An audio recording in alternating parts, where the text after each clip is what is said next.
পরীক্ষা আপনার কাছে আগের দিন পরীক্ষা দিয়েছি, সেই প্রশ্নগুলোই এসছে। কি বলিস? আমি ভাবছি এ তো পরীক্ষা দিয়ে এসছেন, একই প্রশ্ন আপনি যেগুলো দিয়েছেন ক্লাসে, যেগুলো টেস্ট হবে একই প্রশ্ন। অনেকে বলছিল স্যার আধুনিক যুগ থেকে পড়বো কি রে শুধু এই এদিকে আয়। কেমন হলো? স্যার হয়েছে তো, ঠিকই হয়েছে। অনেকে বলছিল আধুনিক যুগ থেকে পড়বো না, শুধু লোকসাহিত্য পড়ে চলে যাবো। তাহলে এই পাগলামিটা করিস না।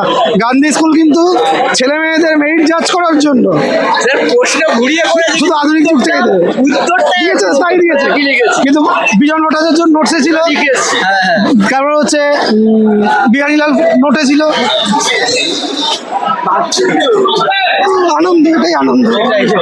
আজকে তো উচ্চ মাধ্যমিকের কোশ্চেন দুর্দান্ত, ছেলে পিলে রিয়াকশনটা বাড়িতে গিয়ে দেখিস ভিডিওগুলো। সব সব লিখেছিস? সবই তো কমন এসছে। আচ্ছা, টাটা টাটা টাটা। সাহিত্যের ইতিহাসে তো দুখানা কমন এসছে তিনটের মধ্যে, একদম তো হুবহু। বিজন ভট্টাচার্য, নবনাট্য গণনাট্য, আর হচ্ছে তোদের এই বিহারীলাল। কেমন হলো? কেমন সব লিখেছিস তো ঠিকঠাক? এই বিশাল